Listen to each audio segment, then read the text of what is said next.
हाँ ये देखो, अगर हम न्यू लिखें, क्या लिखें, न्यू लिखें और क्लास का नाम, ये एक क्लास बनी थी, इसका नाम क्या था, जीके भाई, एरर आ रही है कि नहीं आ रही है? क्यों? क्योंकि वेरिएबल एसटी किस टाइप का है, स्टूडेंट टाइप का। तो इसके अंदर दुनिया की एक ही चीज़ रख सकते हो बस, क्या, स्टूडेंट क्लास का ऑब्जेक्ट, और किसी दूसरे का ऑब्जेक्ट नहीं रख सकते। इसीलिए देखो ये एरर दे रहा है कि नहीं, और ये लोग एरर नहीं दे रहे, है ना, ये एरर दे रहा है। अच्छा, तो एसटी में क्या रखा जा सकता है, स्टूडेंट क्लास का ऑब्जेक्ट।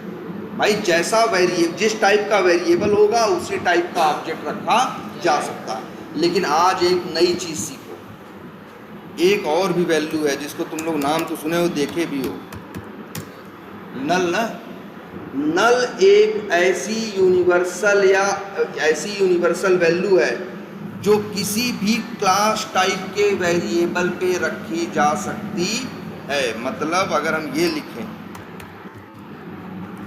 तो कोई एरर, नल एक ऐसी वैल्यू है, नल का मतलब जानते हो पहले क्या है, नल कोई काम का नहीं होता, नल काम का नहीं होता। तब तुम सोचो, कहोगे सर कि नल फिर किस काम का है जब काम का ही नहीं है? तो तुमको पता है ना लोकल वेरिएबल क्या करने पड़ते हैं, वो लोकल वेरिएबल जो हम लोग यूज़ करते हैं उनके पास कोई डिफ़ॉल्ट वैल्यू नहीं होती ना, उनको हमें क्या करना पड़ता है यूज़ करने से पहले, पहले हम डिक्लेयर करते हैं, बाद में क्या करते हैं, इनिशियलाइज करते हैं। तो कई बार एक वेरिएबल को अगर हमें इनिशियलाइज करना होता है और अगर हम ऑब्जेक्ट नहीं डालना चाहते तो हम क्या डाल सकते हैं, नल। सो मत भाई, पूछेंगे बताओगे नहीं, बैठ के सो रहे हो है? या बताओ तब सो, अरे आप छोटी छोटी करते हो पता चल जाता है भाई। क्या कह रहे थे हम? हाँ, student S T equal to क्या लिखा हुआ है, नल लिखा है कि नहीं? तो आप ये भी लिख लो यार, इवन ये पूरा सेंटेंस ही लिख देते हैं हम, उस दिन भी नोट्स बना। हाँ बोलो। हाँ हाँ बता रहे हैं, देखो हम पहले पूरा स्टेटमेंट पढ़ो तब समझ में आएगा प्रॉपर हम क्या लिख रहे हैं। पूरा स्टेटमेंट लिखते हैं, if there is a variable of class type. क्या कहने का मतलब हुआ, अगर एक वेरिएबल है और वो भी किस टाइप का, किसी क्लास टाइप का है, जैसे ये है एस टी, किस टाइप का है, स्टूडेंट ना, स्टूडेंट क्लास है ना भाई, स्टूडेंट डेटा टाइप तो नहीं। अरे यार फिर और बताओ, अच्छा जावा में दो ही चीज़ तो है, या तो वेरिएबल डेटा टाइप का यूज़ करेगा या तो किसका यूज़ करेगा, क्लास का, कोई तीसरी चीज़ है ही नहीं। और डेटा टाइप तो गिने हुए 8 हैं जो आप जानते हो, इंट शॉर्ट लॉन्ग जो है। तो ये स्टूडेंट क्या है, क्लास है ना। तो ये देखो क्या लिख रहे हैं, if there is a variable of class type then in that variable या वेरिएबल वी कैन पुट, मतलब हम रख सकते हैं क्या, either object of that class. क्या लिखा कि अगर एक वेरिएबल किसी क्लास टाइप का है तो उसके अंदर क्या रख सकते हैं, we can put either object of that class और, तो मतलब अगर कोई वेरिएबल किसी क्लास टाइप का है तो उसमें दो ही चीज़ रख सकते हो, या तो उस क्लास का ऑब्जेक्ट और दूसरी अगर कोई चीज़ रख सकते हो दुनिया की तो बस एक, क्या, नल। और ऐसा नहीं है सिर्फ स्टूडेंट के लिए ना भाई, ये देखते हैं एक वेरिएबल, चलो और बनाते हैं, ये भी तो एक क्लास है, नाम क्या है इसका, टेस्ट ना। चलो हम इस वेरिएबल बना रहे हैं, एक वेरिएबल बना रहे हैं, क्या नाम रख रहे हैं, टीएसटी, और उसका टाइप लिख दे रहे हैं क्या, टेस्ट। तो क्या लिखा हमने, टेस्ट टीएसटी। अब टीएसटी के अंदर क्या रखा जा सकता है, सिर्फ दुनिया की दो चीजें, एक टेस्ट क्लास का ऑब्जेक्ट और दूसरा नल, और कोई तीसरी, जैसे यहाँ देखो न्यू टेस्ट लिख दोगे तब भी एरर नहीं देगा, कहेगा बढ़िया है, और या फिर तुम नल लिख दोगे तब भी कहेगा बढ़िया। लेकिन सर ये पता कैसे चलेगा कि उसी का ऑब्जेक्ट है? हाँ बता रहे, पहले ये इतनी चीज़ तो क्लियर हो रही है कि नहीं। और ऐसा सिर्फ किसी भी, हम तो करें जैसे यहाँ देखो क्लास और कौन है बताओ, जीके भाई क्लास है, एम्प्लॉई क्लास है, ए क्लास है, बी क्लास है। अगर कोई वेरिएबल ए टाइप का है, अगर कोई वेरिएबल ए टाइप का है तो उसके अंदर दुनिया की दो ही चीज रखी जा सकती है। क्या? या तो ए क्लास का ऑब्जेक्ट और दूसरा क्या? नल। दूसरा क्या?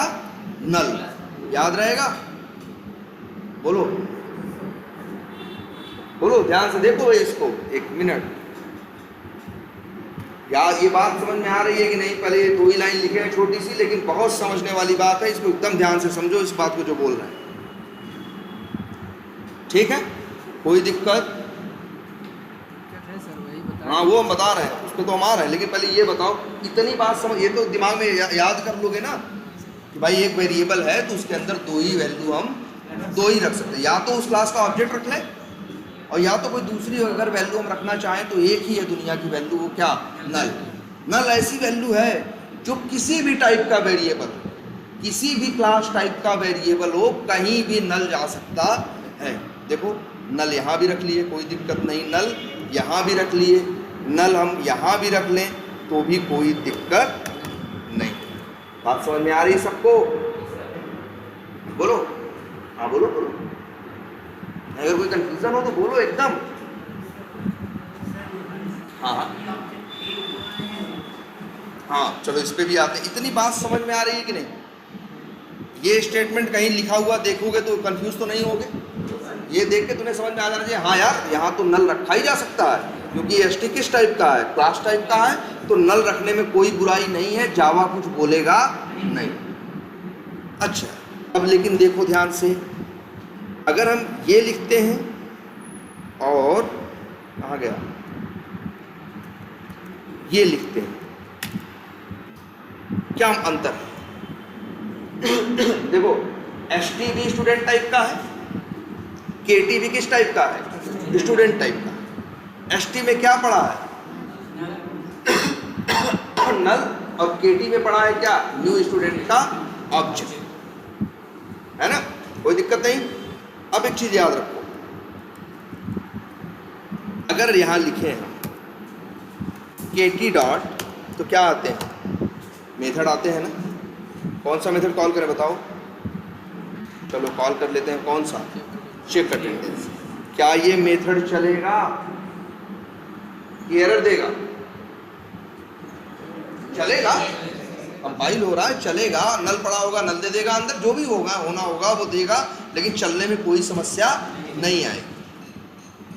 क्यों नहीं आएगी ये भी देख लेते हैं। क्योंकि ये जो केटी है इसके पास क्या है? स्टूडेंट क्लास का पहले क्या, पहले अच्छा क्या होगा? अगर लाइन नंबर 10 की बात करें तो क्या होगा लाइन नंबर 10 में? पहले स्टूडेंट क्लास का क्या बनेगा? ऑब्जेक्ट। उस ऑब्जेक्ट के अंदर क्या जाएंगे? Non static method, non static variable सब रखे रहेंगे, और उसका एड्रेस किसके पास आएगा? केटी के पास। अब जब तुम कहोगे केटी डॉट चेक अटेंडेंस तो कर लेगा, क्योंकि केटी के पास ऑब्जेक्ट का एड्रेस है और ऑब्जेक्ट के अंदर सब कुछ लोडेड है, आराम से जाएगा, कॉल करेगा, कोई झंझट नहीं होगी। लेकिन अगर तुम यहाँ देखो जरा, अब एसटी डॉट करोगे ये भी मेथड दिखाएगा।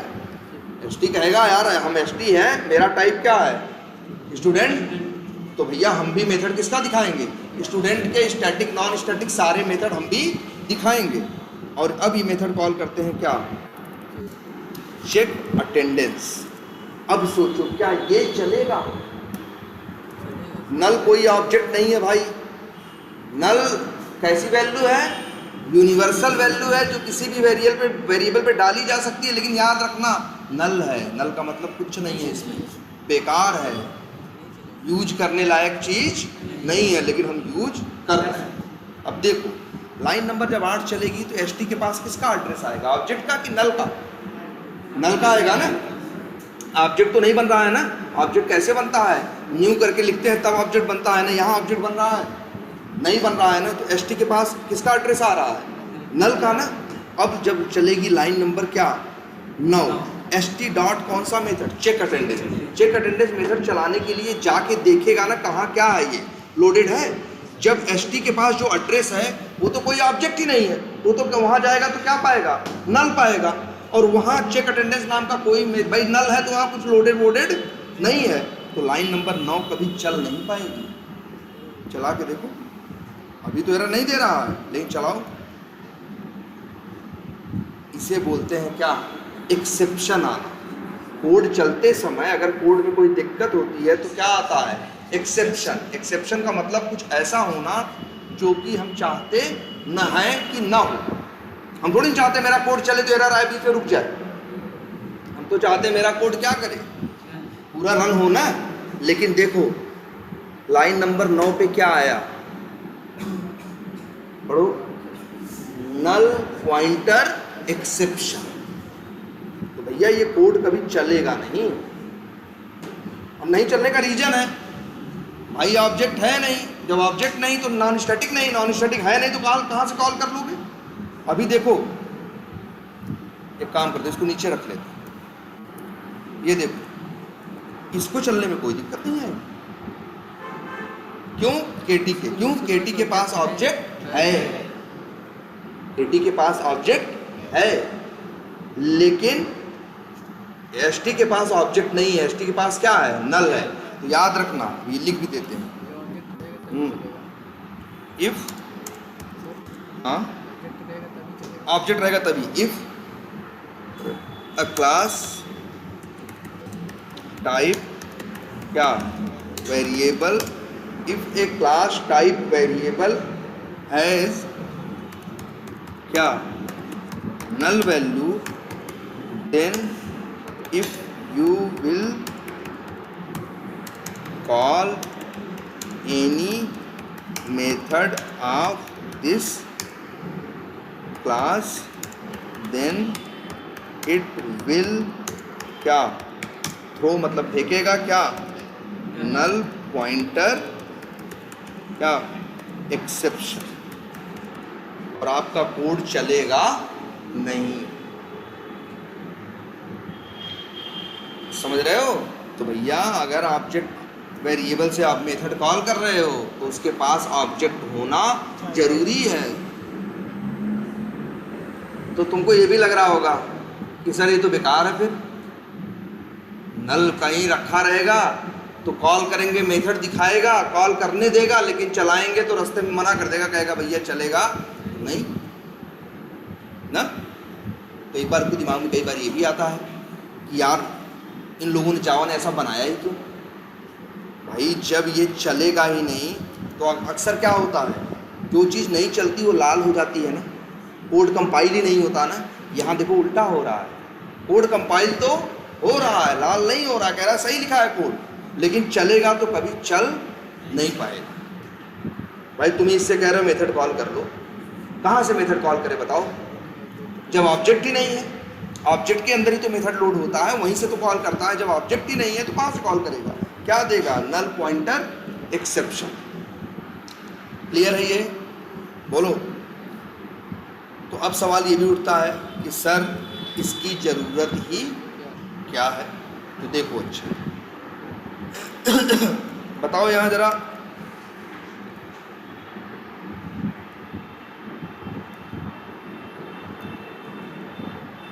यहाँ शुरू में क्या लिखे थे आप? कहाँ गया?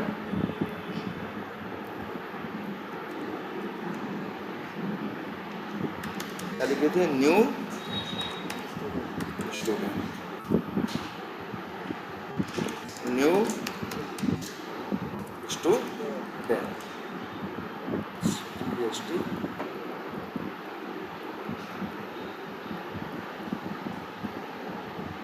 केटी गायब हो गया क्या?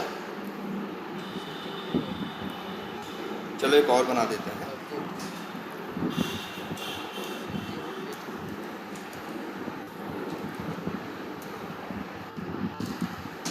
बताओ ये तीनों ऑब्जेक्ट बनेंगे तो कहाँ? केटी कहीं बन रहा है क्या? अच्छा ऊपर ना।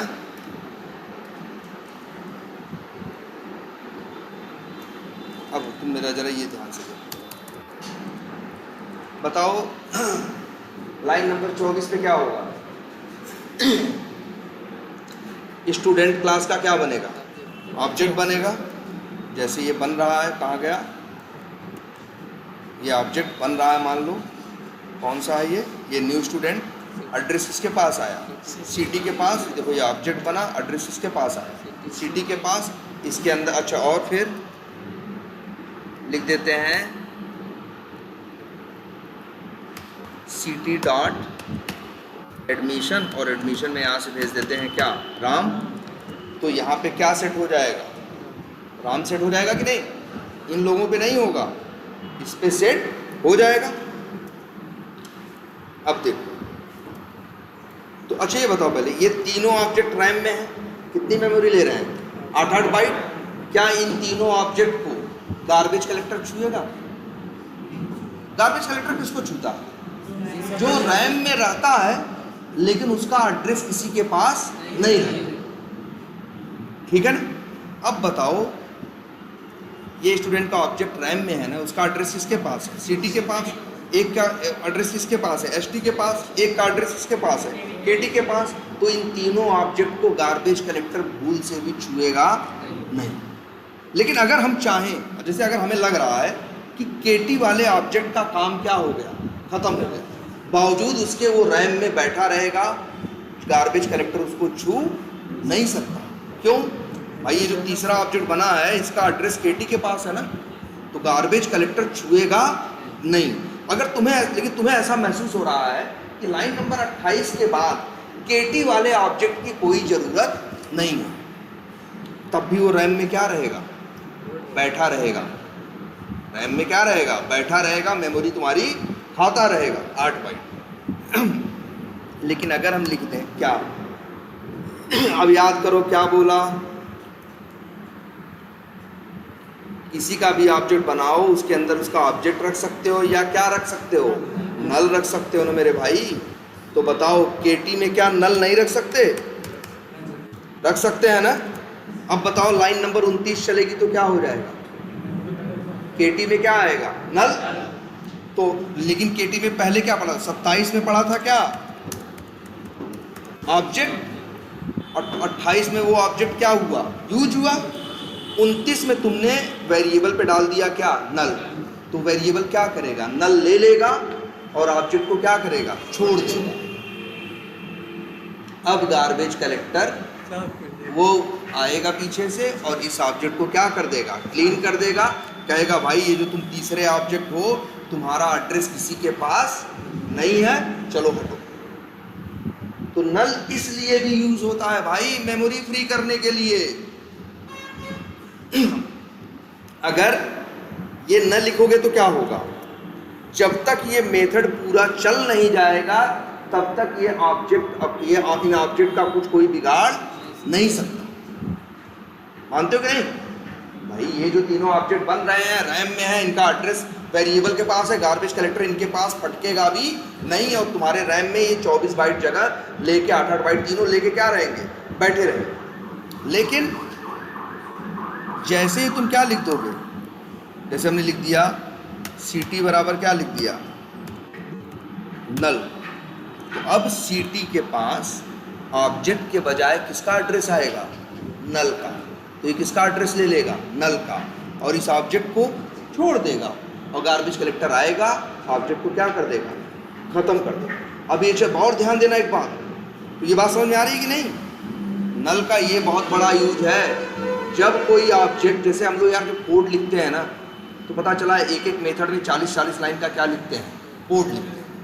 उन कोड में 10-15 क्या बनाते हैं, ऑब्जेक्ट। जैसे एक ऑब्जेक्ट बनाए लाइन नंबर 5 पे, 6-7 पे यूज किए, आगे उनका इसका यूज नहीं है। तो अगर हम ऐसे सीधे कोड लिखेंगे ना तो क्या होगा, लाइन नंबर 5 पे ऑब्जेक्ट बनेगा, 6-7 पे क्या होगा, यूज होगा, इसके बाद भी डिलीट नहीं होगा, चुप मार के वहीं क्या रहेगा, तुम्हारी रैम में जगह लेके क्या रहेगा, बैठा रहेगा। क्योंकि तुम ही कह रहे हो कि लाइन नंबर 7 के बाद इसका यूज, भले लाइन के आगे की 43 लाइनों में इसका कोई यूज नहीं है, लेकिन चलता रहेगा, वो जगह लेके क्या रहेगा, बैठा रहेगा। तो अगर तुम्हें लगता है कि लाइन नंबर 7 के बाद इसका यूज नहीं है, तो यूज कर लिए, फिर इसके बाद डाल दिए उसमें क्या, नल। वेरिएबल में क्या डाल दिए, नल। तो वो नल ले लेगा, ऑब्जेक्ट छोड़ देगा, और गार्बेज कलेक्टर उसे आके क्या कर देगा, क्लीन कर देगा। बात समझ में आई, नल का ये यूज है। हाँ, बाकी कोड क्यों नहीं चलेगा अब। लेकिन हाँ, अब सीटी में तुम डाल रहे हो नल, और फिर कह रहे हो नहीं नहीं हम सीटी यूज भी करेंगे यार, तब तो बेवकूफ़ी कर रहे हो ना। हाँ, बाकी सब चलेंगे, बाकी सब चलेंगे, क्यों नहीं चलेंगे। भाई केटी का एसटी का सीटी से क्या लेना देना? केटी एसटी के ऑब्जेक्ट अलग है, सीटी की दुनिया क्या है? ये तीनों अलग अलग है ना। लाइन नंबर 30 पे साफ कर रहा है ना, अगर हम फिर वही चलाएं 25 से 24 से कहीं से चलाएं तो चलेगा। जहाँ चलाओ, अभी जिसे हम इसको चलाएं तो देखो ब्रेक पॉइंट लगाएंगे। क्या करें, इसको स्टॉप कर दें? नहीं चले नहीं हाँ ब्रेक पॉइंट डीबग करने ना, अच्छा डीबग करने के लिए बोल रहे हो, चलो चलो। अच्छा दिखता भी है यार सब।